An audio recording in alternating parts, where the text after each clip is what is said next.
हाँ जी, तो tangent and normal अपन पढ़ रहे थे। उसमें पैरामेट्रिक वाला पार्ट कर लिया था, है ना। दो तीन कुछ एडिशनल पॉइंट्स हैं, है ना, इन्फॉर्मेशन के लिए, या एक दो चीज़ें उसमें जो हम पहले भी पढ़ चुके हैं, तो उनको भी एनलिस्ट कर लेते हैं अपन। एक वर्टिकल टेंजेंट के एक एग्जांपल ले लेते हैं, जैसे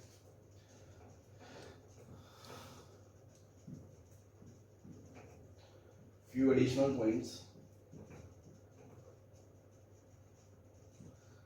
जो पहला है वर्टिकल टेंजेंट का, है ना, वो मैं पहले भी आपको बता चुका हूँ कि अगर मान लो dy बाई डी एक्स, हालांकि हमने ये क्वेश्चंस कर लिए हैं, बट फिर भी जस्ट दोबारा से एनलिस्ट करने के लिए कि जब आपका dy by D X plus minus infinity आ जाए तो उस टाइम पे डिफरेंशिएबल तो नहीं है, बट वहाँ वर्टिकल टेंजेंट एग्जिस्ट करती है। सपोज अगर मैं आपसे पूछूं y is equals to signum x दी है, find equation of tangent at x बराबर 0। ठीक है जी। अब यहां पर बहुत सारे बच्चे गलती ये करते हैं, जैसे सिग्नम का ग्राफ देखेंगे अपन, है ना, तो वो ऐसा है।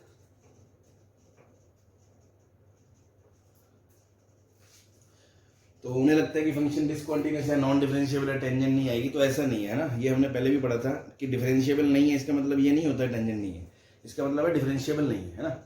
यूनिक टेंजेंट तो फाइनाइट स्लोप नहीं है ना। ये वर्टिकल टेंजेंट का केस हो सकता है। जैसे अगर आप बेसिक से देखें तो इसके जस्ट राइट में अगर मैं पॉइंट लूं और इसको इधर अप्रोच करवाऊं, तो जो इस लाइन की टेंडेंसी होगी वो ये वाली लाइन की तरफ जाने की होगी। ऐसी अगर इसके लेफ्ट से पॉइंट लूं मैं और इसको इधर अप्रोच करवाऊं, तो भी इसकी टेंडेंसी वर्टिकल लाइन की तरफ जाने की होगी। तो अगर अब तुमको बेसिक एलएसडी आरएसडी का मीनिंग क्लियर है, तब तो बिना कुछ करे हम देखते ही बता सकते हैं कि इक्वेशन ऑफ जो टेंजेंट है वो एट एक्स बराबर 0 क्या होगी, ओरिजिन पे खड़ी लाइन होगी ये वाली, और ये लाइन क्या है, वाई एक्सिस। तो इक्वेशन भी एक्स बराबर 0 ही होगी, क्योंकि वाई एक्सिस ही इस केस में टेंजेंट है, वाई एक्सिस ही इस केस में टेंजेंट है। और चलो मान लो अपन इससे नहीं भी देखते, अपन बेसिक से देखते हैं, तो अपन आरएसडी निकालेंगे। आरएसडी तो वो क्या होगा, limit x tends to 0 f of x minus f of 0 upon x minus 0। तो देखो 0 के जस्ट राइट में फंक्शन क्या होता है, 1 होता है।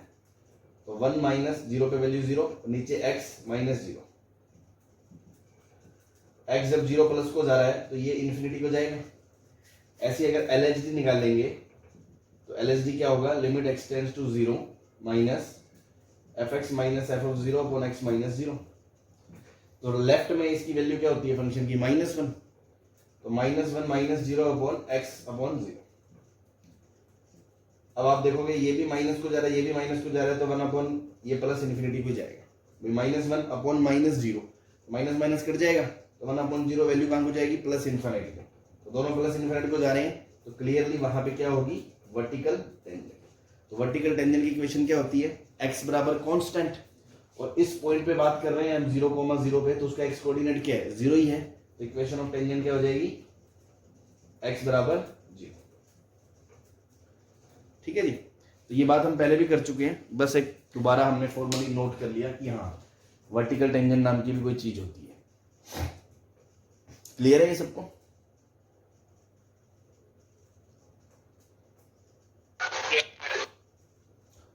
चलो ठीक, नोट कर लो।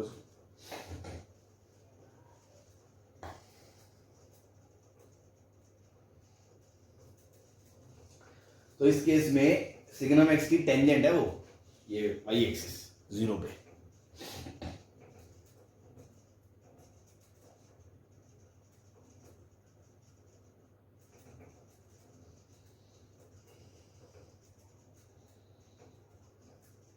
हाँ जी, ठीक है, क्लियर है सबको? मिटा दें?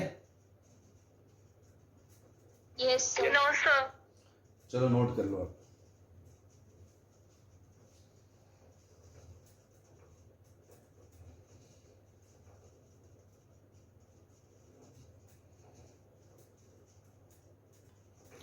हाँ जी, मिटा दें इसे? Yes sir. Yes sir.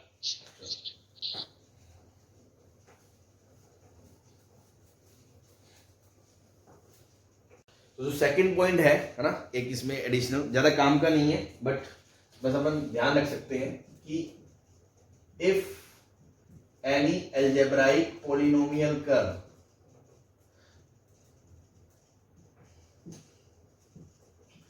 passing through origin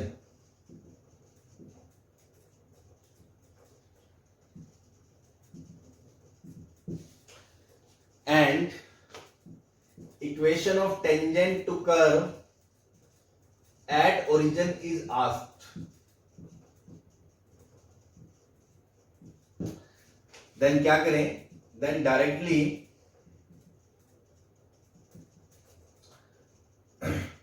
least degree coefficient equals to 0 कर दो। ठीक है, आपका आंसर आ जाएगा। कहना क्या चाह रहे हैं, जैसे एक सिंपल सा एग्जांपल लेते हैं, y square is equals to 4ax। इससे आपसे पूछ ले equation of tangent at x बराबर 0। ठीक, तो अगर अपन बेसिक से जाते हैं तो अपन क्या बोलेंगे, 2y इंटू वाई डैश बराबर 4a। y डैश क्या आ जाएगा, 4a अपॉन 2y। ठीक है, तो यहां से अगर मैं y को 0 को अप्रोच करवाऊंगा तो y डैश इन्फिनिटी को अप्रोच करेगा। y डैश इन्फिनिटी को अप्रोच करेगा तो वर्टिकल टेंजेंट आएगी, और वर्टिकल टेंजेंट की इक्वेशन क्या होती है, x बराबर कांस्टेंट, और x बराबर क्या है 0। तो आंसर क्या आ जाएगा, x बराबर 0 आ जाएगा, equation of the tangent at x बराबर 0। और इस चीज को आप जानते भी हो, इस पैराबोला को, तो आप देख रहे हो, देखो x बराबर 0 पे अगर इसकी टेंजेंट यही तो है 0 पे, y एक्सिस ही इसकी टेंजेंट है, और y एक्सिस की इक्वेशन क्या होती है, x बराबर 0। तो ये जो काम हमने ये 2 मिनट लगा के करा है, इसी को करने का ये शॉर्टकट तरीका है कि देखो y स्क्वायर माइनस 4ax बराबर 0 एक एल्जेब्राइक का पोलिनोमियल कर्व है, ना तो इसमें साइन है, ना लॉग है, ना एक्सपोनेंशियल है, ना इनवर्स है, और ना ही गंदी पावर है, तो एल्जेब्राइक पोलिनोमियल है, और वो ओरिजिन से पास हो रहा है, तो दोनों चीजें सेटिस्फाई हो रही हैं। तो अगर ऐसा हो रहा है, तीसरी चीज इक्वेशन ऑफ टेंजेंट पूछी है, वो भी 0 पे ही पूछी है, मतलब तीनों चीजें जो मैंने लिखी वो इसके लिए वेरीफाइड हैं कि ये अलजेब्राइक पॉलिनोमियल है, 0 से पास हो रहा है, और 0 पे ही टेंजेंट पूछी है 0 0 से। तो डायरेक्ट ये करने के बजाय आप क्या कर सकते हो, लीस्ट डिग्री कोफिशिएंट, तो इसकी डिग्री कितनी है 2, इसकी डिग्री कितनी है 1, तो आप डायरेक्ट माइनस 4ax को 0 के बराबर कर दो। अब a तो 0 होगा नहीं, ठीक है ना, तो बचा क्या, x बराबर 0, ये आपका आंसर आ गया। ठीक है, तो ऐसी कल को मान लो क्वेश्चन आ जाए, x cube minus x square y plus x y plus y square minus y cube बराबर 0, और आपसे पूछा जाए इसका equation of tangent at x बराबर 0 बता दो। ठीक है ना, एट ओरिजिन बता दो, ओरिजिन 0 0। तो आपको क्या करना है, कुछ नहीं करना, ये 3 डिग्री 3 डिग्री 3 डिग्री, तो ये 2 डिग्री के जो दो टर्म है आप सीधा इनको 0 कर दो। X y plus y square बराबर 0, तो वाई कॉमन आ गया, एक्स प्लस वाई बराबर 0। तो देखो 2 इक्वेशन आ गई, एक आ गई y बराबर 0, एक आ गई y बराबर माइनस एक्स। तो एक तो ये एक्स एक्स ऐसे आ गई और एक ऐसे आ गई। ठीक है ना, ओरिजिन के ऊपर 2 टेंजेंट आ गई।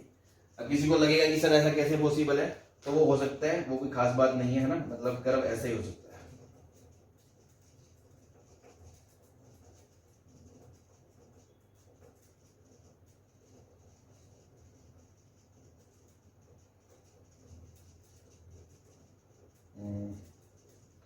जीरो के ऊपर एक टेंजेंट तो आपको ऐसे लानी है,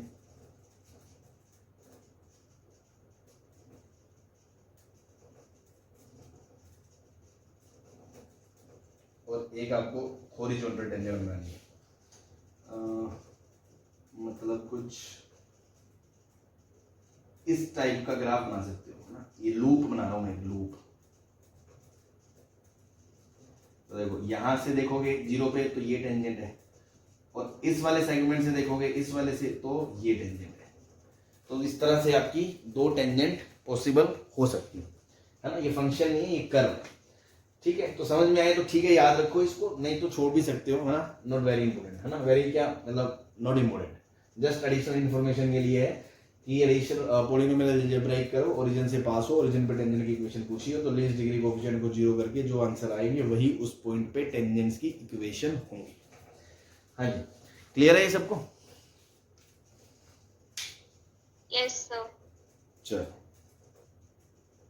मिटा दे। Yes sir.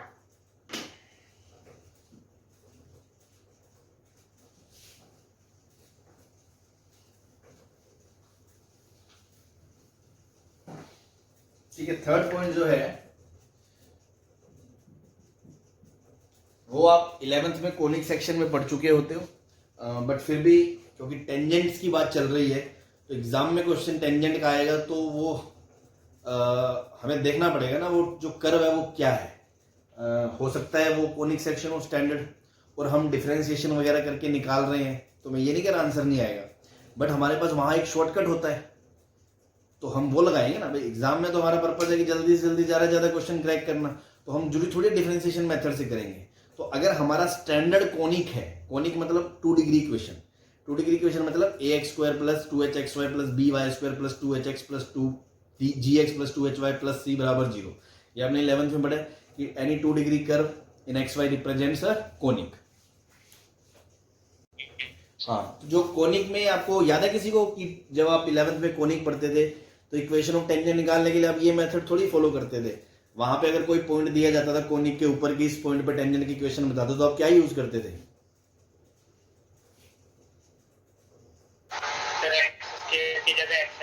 हाँ, सीधा शॉर्ट में बोल दो, t बराबर 0 करते थे।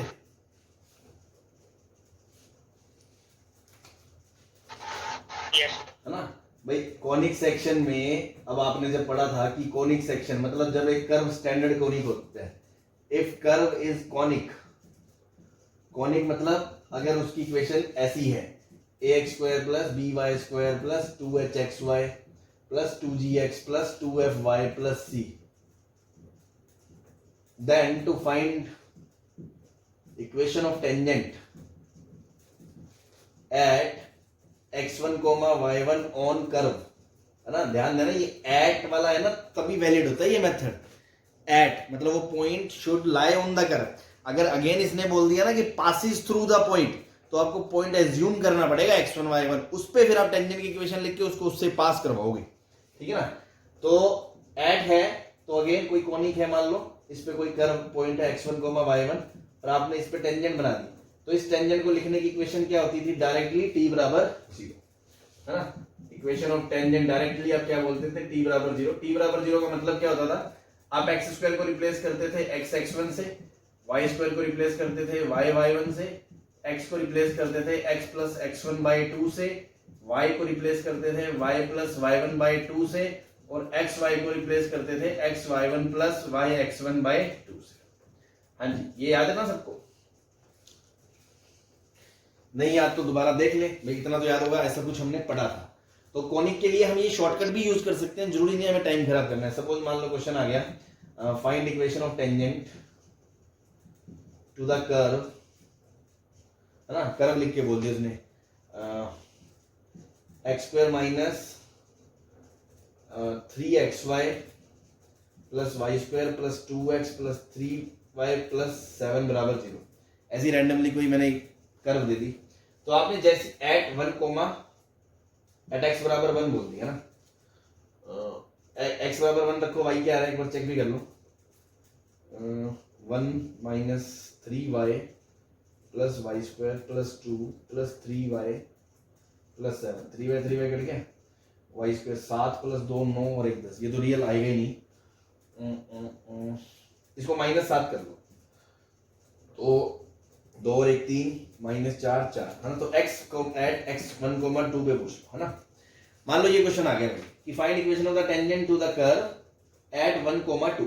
तो जैसे ही आपने देखा अरे ये तो कोनिक है, तो मुझे इसका dy/dx निकाल के उसमें पॉइंट रख के उसकी स्लोप निकाल के देन y माइनस y1 बराबर slope of tangent into x minus x1 करने की जरूरत नहीं है। मैं ये नहीं कह रहा उससे आंसर नहीं आएगा, आएगा, बट अपन 2 मिनट बचाएं अपने, है ना। तो हम डायरेक्ट बोल सकते हैं t बराबर 0।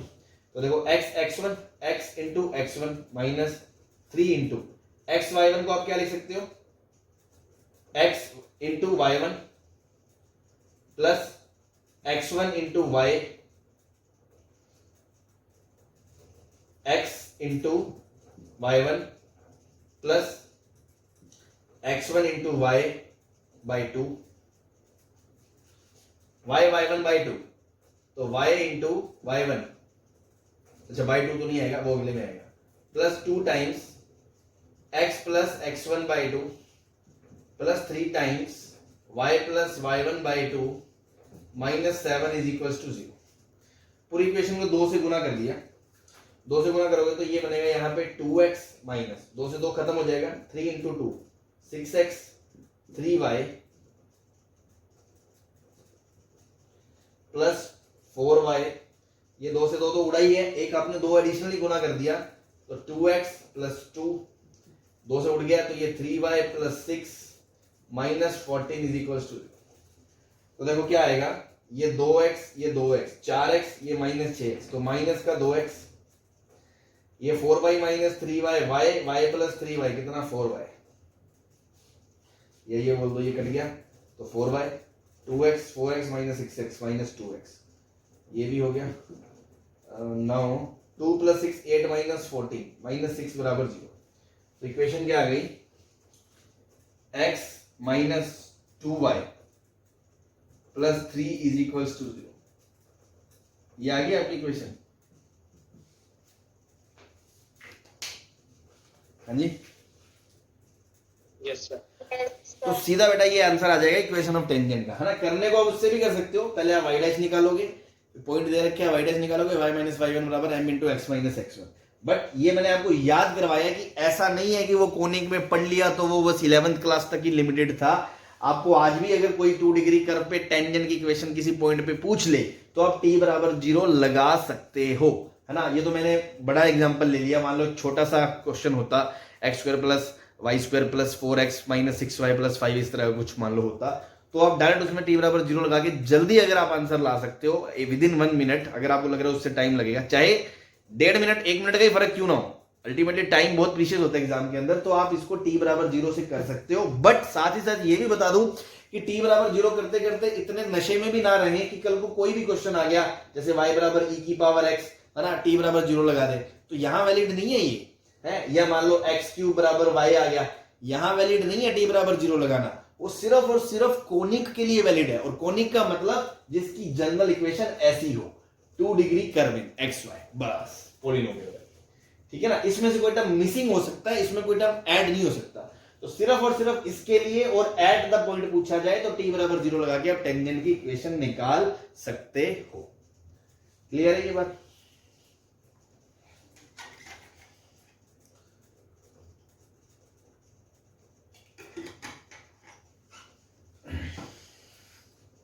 हाँ भाई, कोई डाउट किसी को? Yes, sir. बोलो। No, sir. अच्छा ठीक,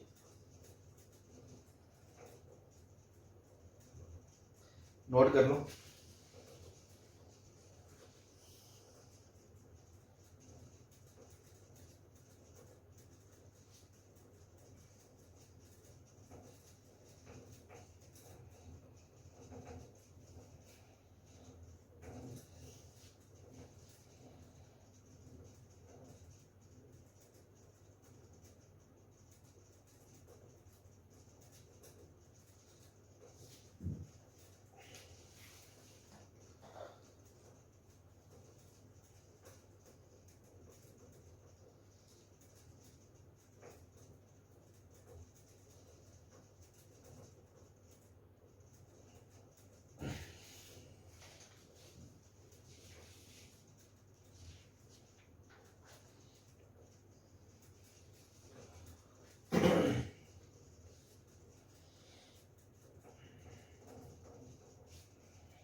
Sir, done.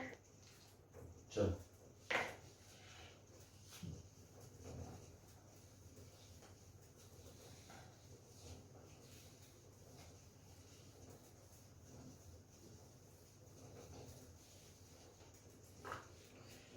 ठीक है। तो ये 2-3 पॉइंट थे जो हमने देख लिया, वर्टिकल टेंजेंट वाला, एक वो शॉर्टकट वाला, है ना। Which was not very much important. और थर्ड ये कोनिक वाला आपको रिकॉल कराया कि हाँ इसको नहीं भूलना कि अगर टेंजेंट नॉर्मल हमने वहाँ भी पढ़ा था एक, है ना, कॉनिक्स के लिए, और यहाँ भी पढ़ रहे हैं। तो this is the general method किसी भी कर्व के लिए, दुनिया की फंक्शन के लिए, डी बाई एक्स निकाला, ये करा वगैरह। और कॉनिक के लिए शॉर्टकट है t बराबर 0, वो आया इसी से है, लेकिन एक एडिशनल बेनिफिट है ना, स्टैंडर्ड है तो हम उसके लिए डायरेक्ट अप्लाई कर सकते। Now next topic is condition for tangent and normal based questions.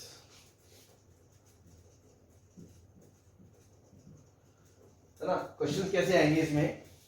Suppose एक कर्व दे देगा आपको और फंक्शन दे देगा कोई भी, है ना, या कर्व दे देगा और एक लाइन दे देगा, मान लो बोलेगा दिस फलानी line is tangent to this, find the condition. मतलब पैरामीटर लगा देगा उसमें, कोई ए बी या एम सी या कोई एक्स के और टी, जो भी, मतलब कोई एडिशनल पैरामीटर लगा के बोलेगा ये इस फलानी लाइन इस फलानी कर्व की टेंजेंट है तो कंडीशन बताओ, या ये फलानी लाइन इस फलानी कर्व की नॉर्मल है तो कंडीशन बताओ।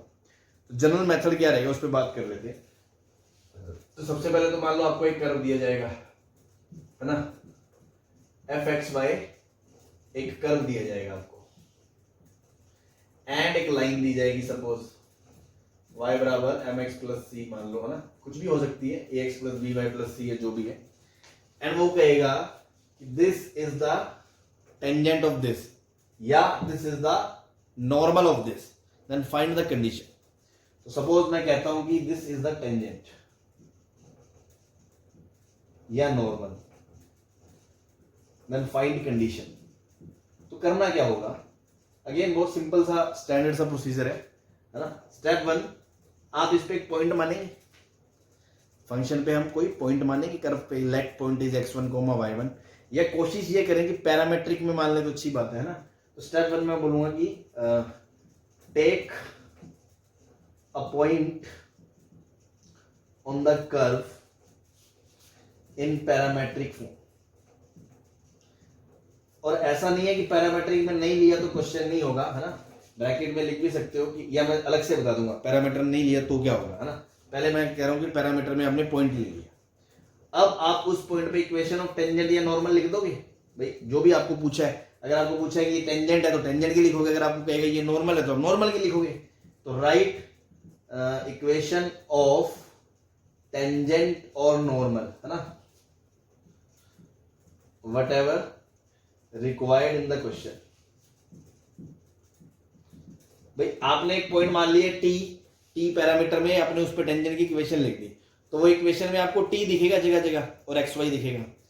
अब वो वाली लाइन और ये वाली लाइन तो सेम है ना। भाई जो लाइन आपने निकाली है और जो लाइन क्वेश्चन कह रही है, तो वो आपकी टेंजेंट है, वो भी टेंजेंट है, तो दोनों सेम इक्वेशन को रिप्रेजेंट करेंगी या नहीं करेंगी? Yes, sir. और स्ट्रेट लाइन में आपने पढ़ा हुआ है कि अगर दो लाइनें सेम है तो उनके कोफिशिएंट्स कंपेयर कर सकते हो आप। Yes, sir. Yes, sir. Then by comparing both lines, you will get, suppose मान लो m को कंपेयर करूंगा स्लोप को और c को कंपेयर करूंगा, y को सेम रख दिया, तो आपको दो रिलेशन मिलेंगे।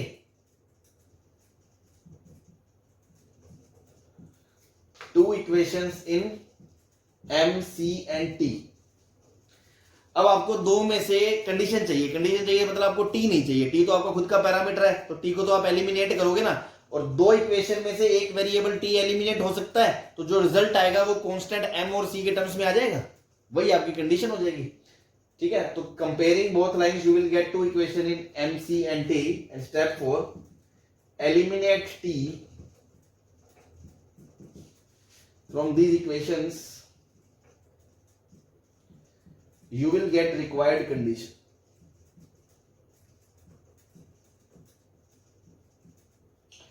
हाँ जी, सही है, प्रोसीजर पूरा समझ में आ गया।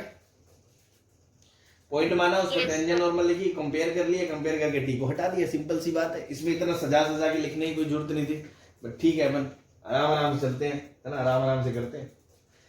हाँ, अब मैं ये कह रहा था, अगर मान लो x1 y1 मान लेते तो क्या हो जाएगा? तो भी कोई नई चीज नहीं होगी। अगर मान लो कोई बच्चा x1 y1 भी मानता है, तो भी वो सेकंड स्टेप में इक्वेशन लिखेगा, फिर वो इस इक्वेशन को गिवन लाइन से कंपेयर करेगा, तो उसके पास देखो दो इक्वेशनें आएंगी, m, c और x1 और y1 में। लेकिन आपको अब दो वेरिएबल एलिमिनेट करने हैं x1 y1, तो आपको कितनी इक्वेशन चाहिए होंगी? 3 चाहिए होंगी भाई। ये आपको फंडामेंटल रूल पता है ना, अगर वन वेरिएबल एलिमिनेट करना है तो दो इक्वेशन चाहिए, दो एलिमिनेट करने हैं तो तीन इक्वेशन चाहिए होती है। तो अगर आपको दो वेरिएबल एलिमिनेट करने हैं तो तीन इक्वेशन चाहिए, बट यहां से तो आपको कंपेयर करके तो दो इक्वेशन ही मिलेगी, तो तीसरी इक्वेशन पता है कहां से आएगी? वो पॉइंट को आप कर्व में भी तो रखोगे x1 y1 को।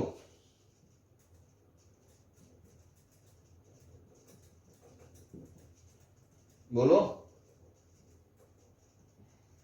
Yes, sir. बस, तो इन दिस केस आपके पास थ्री इक्वेशन है, three equation and eliminate two variable x1 and y1, तो भी आपका काम बन जाएगा। तो थ्री को संभालना ज्यादा इजी है दो को, इसलिए मैंने कहा कि जनरली कोशिश कर लो आप पैरामीटर में लेके चलो तो अच्छी बात है। ठीक है जी, तो this is a standard procedure कि ऐसा क्वेश्चन आए तो करना क्या है।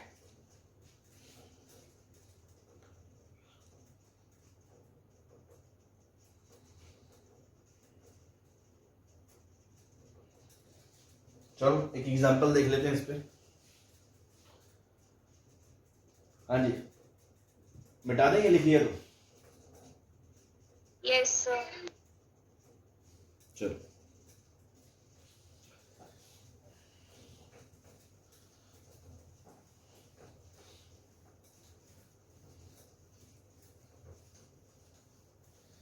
तो देखो सिंपल सा क्वेश्चन, जैसे मान लो मैंने कहा एक्स वाई स्क्वायर बराबर 8, एक कर्व दे दिया आपको है ना, और वो कह रहा है कि y बराबर M x plus c is tangent to this curve, find condition, है ना। तो कुछ नहीं करना, सबसे पहले पॉइंट लेना है। तो देखो पैरामीटर में आप यहां पॉइंट ले सकते हो, ध्यान से देखो, इसको आप ऐसे लिख सकते हो x by two into y by two का स्क्वायर बराबर 1। तो x इंटू वाई स्क्वायर बराबर 1 टाइप आप सोचोगे तो देखो इसको आप कैपिटल X बोल दोगे, इसको कैपिटल Y बोल दोगे। तो यहां से तो आप पैरामीटर बता ही सकते हो ना कि x को तो मैं क्या ले लूं t स्क्वायर, और y को क्या ले लूं 1 बाई टी। सही है, तो स्मॉल x को क्या ले सकते हो 2t square, and small y को क्या ले सकते हो 2 बाई टी। तो देखो दोनों यहां इसमें रखोगे तो 1 आएगा कि नहीं आएगा? पैरामीटर मिल गया आपको, parametric form.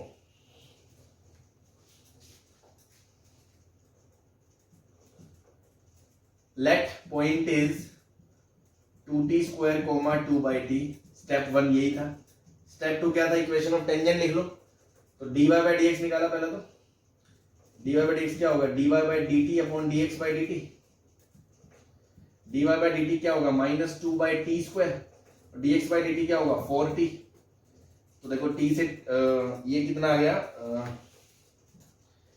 Minus 1 by 2t cube आ गया।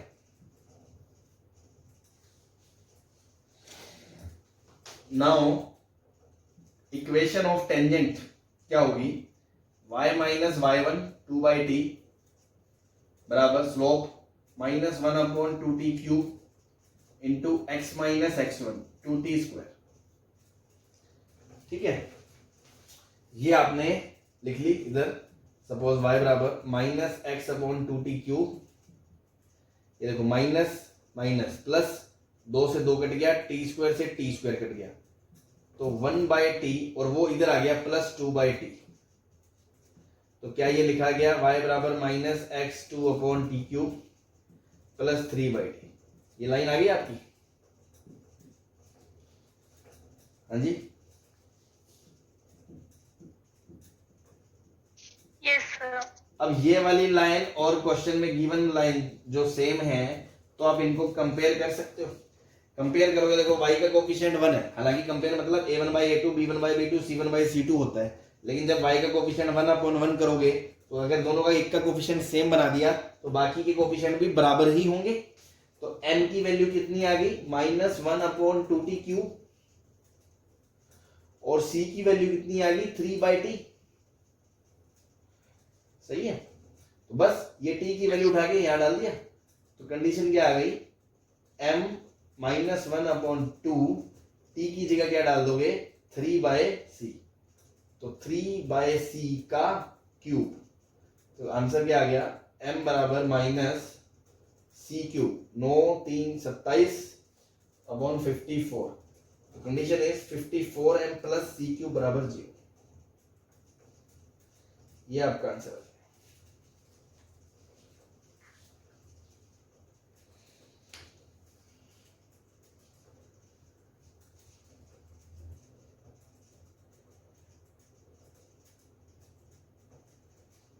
हाँ भाई, कोई दिक्कत? No, sir. ठीक है।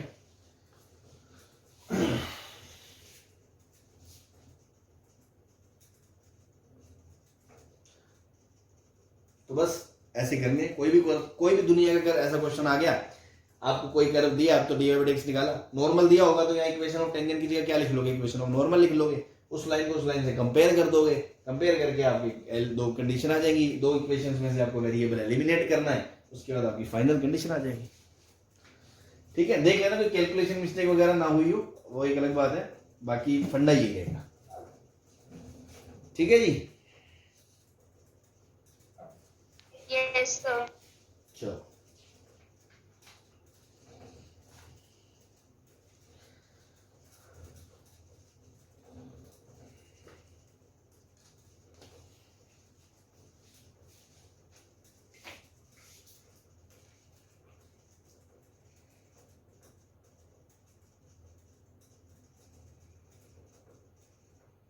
चले आगे। Yes, sir.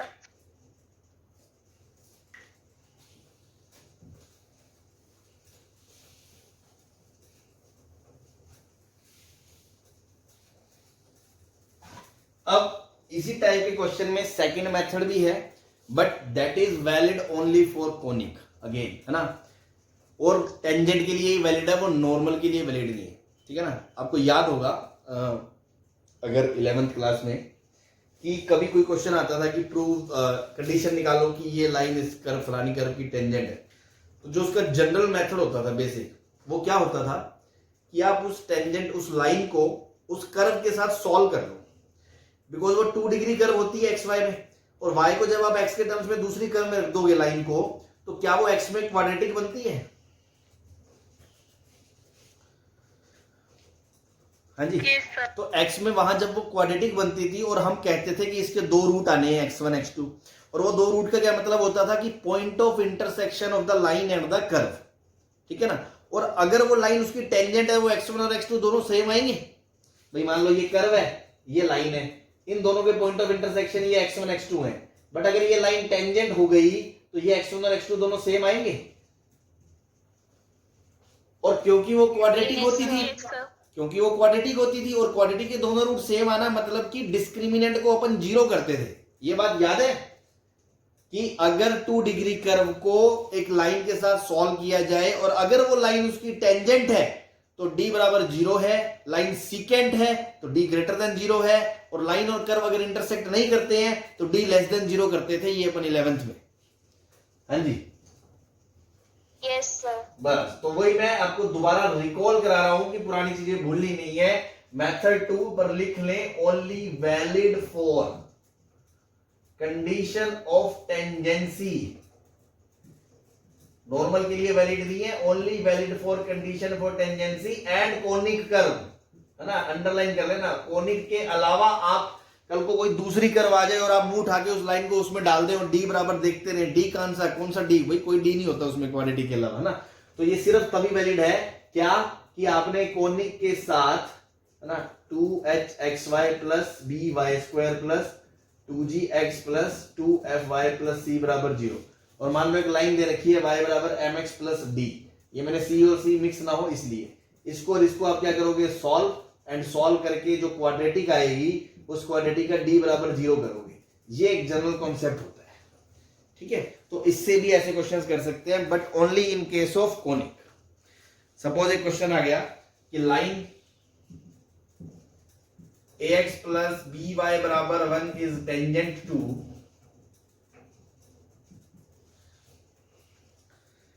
x square minus xy बराबर 5x माइनस 7, ये माइनस 5x प्लस 7 बराबर 0। ये एक कोनिक है और ये इसकी टेंजेंट है, तो अपन को कुछ नहीं करना है, अपन को मुंह फाड़ के इसको इसके साथ सॉल्व कर लेना, बिकॉज 2 डिग्री कर्व है, कोनिक है, तो टेंजेंट की कंडीशन पूछ रही, उठा के सॉल्व कर लो। X square minus x, y की जगह क्या रख दोगे 1 minus a x upon b minus 5x plus 7, b से मल्टीप्लाई कर दिया, b x square minus x minus minus plus a x square minus 5bx plus 7b बराबर 0। तो यहां से a plus b x square minus x 1 plus 5b plus 7b बराबर 0। ये quadratic का क्या कर दोगे, d बराबर 0 कर दोगे, तो d बराबर 0 मतलब b स्क्वायर 1 प्लस 5b का स्क्वायर बराबर 4ac, 4 into 7b into a plus b। इसको सॉल्व कर लेना, जो भी कंडीशन आएगी वो आपका आंसर हो जाएगा। हाँ जी ठीक है। Yes, sir. Yes, sir. चलो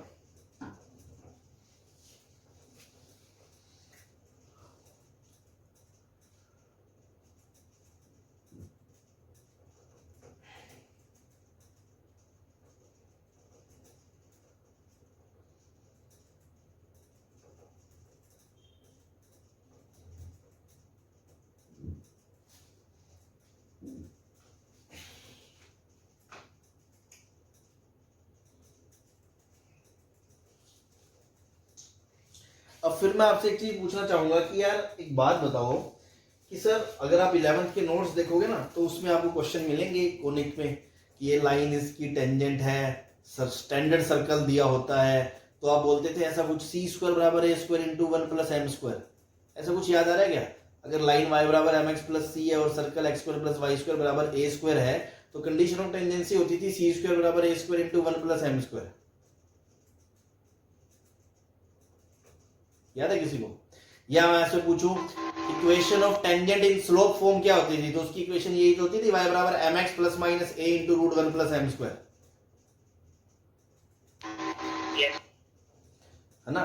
तो वो कैसे आती थी? वो ऐसी आती थी आपके उस टाइम अगर आपने डेरिवेशन देखे हो करे हो तो उस टाइम पे बताते हैं कि आप जनरल लाइन y बराबर एम एक्स प्लस सी को लेते हो और स्टैंडर्ड सर्कल को लेते हो और स्टैंडर्ड लाइन स्टैंडर्ड सर्कल को सॉल्व करते हो तो वो रेटिकुलर कंडीशन आप याद कर लेते हो।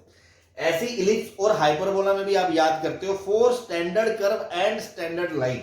अगर स्टैंडर्ड कर्व या स्टैंडर्ड लाइन नहीं होती है तो आप वो वाली डायरेक्ट कंडीशन अप्लाई नहीं कर सकते हो, लेकिन अगर होती है तो ये भी करने की जरूरत नहीं है, इससे भी 2 मिनट बचाए जा सकते हैं। भाई जनरल मेथड क्या है? जनरल मेथड तो है कि आप कुछ मत रटो, जो बच्चा कुछ नहीं रटना चाहता वो क्या करे, लाइन और dy/dx निकाले, स्लोप लिखे, लाइन लिखे, कंपेयर करे, खत्म बात। दूसरा ये है कोनिक हो तो आप उसको उठा के उसके साथ सोल्व कर लो, d बराबर 0 कर दो। लेकिन स्टैंडर्ड कर्व स्टैंडर्ड लाइन के लिए हमने ये रिजल्ट्स वहां रट रखे हैं 11th क्लास में, तो उसको मैं दोबारा बता रहा हूं आपको, है ना?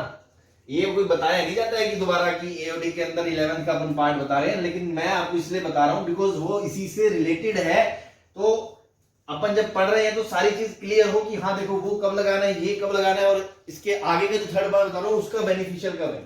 मेथड 3 ये कब वैलिड है? Only for standard equation of curves, only for standard equation of conics, तभी वैलिड है। अगर स्टैंडर्ड नहीं हुई, है ना, बिखरी सी हुई, है ना, स्टैंडर्ड नहीं हुई, स्टैंडर्ड का मतलब x square plus y square बराबर a square, x square by a square plus y square by b square बराबर 1, x square by a square minus y square by b square बराबर 1, ये standard equations हैं। तो आपको ये भी करने की जरूरत नहीं है, हम चुटकी बजा के आंसर निकाल लेते हैं, ठीक है ना? आपको याद हो तो उसमें क्या था, आपको मैं याद करा रहा हूं कि वाई स्क्वायर बराबर 4ax है, लाइन तो आपको दे दी, आपको स्टैंडर्ड y बराबर mx प्लस c है, तो ये कर्व है और ये कंडीशन है, कंडीशन ऑफ टेंजेंसी। तो ये उसी से आती है कि इसको इसके साथ उठा के d बराबर 0 करोगे तो m बराबर c बराबर आता है a बाय m। याद है क्या? हाँ जी, याद है किसी को? पैराबोला में ये लाइन इसकी टेंजेंट की कंडीशन होती है तो ये कंडीशन आती है c बराबर a बाय m। चलो नहीं याद तो देख लो, है ना, इस बार रिवाइज हो जाएगा। अगर मान लो स्टैंडर्ड कर्व सर्कल हो x square plus y square बराबर a स्क्वायर, तो जो कंडीशन आती थी वहां वो आती थी c बराबर a c स्क्वायर बराबर a square into 1 plus m square. तो हम बोलते थे c बराबर plus minus a into root of 1 plus m square. ऐसे ही अगर इलिप्स होता था x square by a square plus y square by b square बराबर 1, तो जो कंडीशन आती थी वो आती थी c बराबर plus minus root of a square m square plus b square. और अगर हाइपरबोला होता था x square by a square minus y square by b square बराबर 1, तो जो c आता था वो आता था plus minus root of a square m square minus b square. इसमें क्लोज होता था कि ये पॉसिबल तभी होगी जब m square greater than b square by a square होगा या मोड m बराबर b बाय a से बड़ा होगा, अदरवाइज ये लाइन पॉसिबल नहीं होती है ना। मतलब हाइपरबोला में कोई भी स्लोप की टेंजेंट पॉसिबल नहीं होती है। खैर अब मैं हाइपरबोला में नहीं जाना चाहता, वो आपने पढ़ा होगा उस टाइम। मैं तो बस आपको ये कंडीशंस दोबारा बता रहा हूं कि सपोज मान लो क्वेश्चन ये आ जाए कि 2x square plus 3y square बराबर 6 है ना, और मैं कह रहा हूं कि एक लाइन है x प्लस वाई बराबर a, x प्लस वाई बराबर a is tangent to this, then find condition of tangency. तो भाई ये क्वेश्चन आए और एग्जाम में, जेई के एग्जाम में हम dy बाई dx निकालने, लाइन लिखें, कंपेयर करें, दैट इज नॉट वर्थ, है ना। हो जाएगा 2 मिनट में, आप उससे भी कर लोगे, बट जो देखो इतना पढ़ने का फायदा क्या है, तो वो तो है ही मेथड 1 इन जनरल वैलिड है। सेकंड कोनिक के लिए भी वैलिड है, क्योंकि कोनिक है तो आप इसको उठा के इसमें रख दो, d बराबर 0 भी कर सकते हो। थर्ड सिर्फ और सिर्फ पर्टिकुलर इन्हीं के लिए जो स्टैंडर्ड कर्व है और स्टैंडर्ड लाइन है। तो देखो स्टैंडर्ड कर्व क्या है, एक्स स्क्वायर बाय 3, पहले इसको स्टैंडर्ड फॉर्म में लेके जाओ, ये बनेगा वाई स्क्वायर बाय 2 बराबर 1। तो यहां से आपने देखा a स्क्वायर की वैल्यू कितनी 3 और b स्क्वायर की वैल्यू कितनी 2, ठीक है ना। इलिप्स है इलिप्स, है ना, हॉरिजॉन्टल वाला, क्योंकि x के नीचे वाला टर्म बड़ा है, तो ये a स्क्वायर हो गया, ये b स्क्वायर हो गया। उसके बाद स्टैंडर्ड लाइन क्या है, y बराबर माइनस एक्स प्लस a, तो n की वैल्यू कितनी होगी -1 और c की वैल्यू कितनी होगी a। आपने सीधा रटी रटाई कंडीशन लगा दी क्या, कि c स्क्वायर बराबर a square m square plus b square, ठीक है ना। ये कंडीशन होती है इलिप्स के। तो c स्क्वायर मतलब a स्क्वायर, और a स्क्वायर की वैल्यू 3, m स्क्वायर की वैल्यू 1, b स्क्वायर की वैल्यू 2, तो a की वैल्यू सीधा आ जाएगी प्लस माइनस रूट 5, ठीक है ना। बट ये स्टैंडर्ड कर्व्स है, स्टैंडर्ड लाइन है, तभी वैलिड है, अदरवाइज ये मेथड आप नहीं लगा सकते। ये आपने 11th में पढ़ा होगा, उसको जस्ट मैंने इससे रिलेट करके बताया कि ये वही चीज है। बट ये एक सबसेट है ना, ये सिर्फ और सिर्फ इस केस के लिए वैलिड है। अगर मान लो मैं इसमें x y और x का टर्म दे दूं, तो आप ये कंडीशन नहीं लगा सकते, तो आप वो कर सकते हो, उठा के सॉल्व करके d बराबर 0 कर सकते हो। और मान लो कोनिक भी नहीं है, तो फिर इससे बाहर हो गया रेंज से, फिर बेसिक कैलकुलस का सहारा लेना पड़ेगा। dy बाई dx निकालो, स्लोप निकालो, टेंजेंट की लाइन लिखो, टेंजेंट की इक्वेशन, उसको उससे कंपेयर करो और फिर आंसर निकालो, जो बेसिक और फंडामेंटल हो, एकदम सबके लिए वैलिड तरीका है। हाँ भाई, क्लियर है सबको?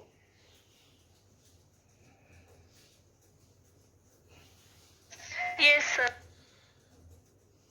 चलो ठीक है, फिर आज के लिए इतने रखते हैं, टाइम हो गया अपना, बाकी कल कंटिन्यू करते हैं। ओके।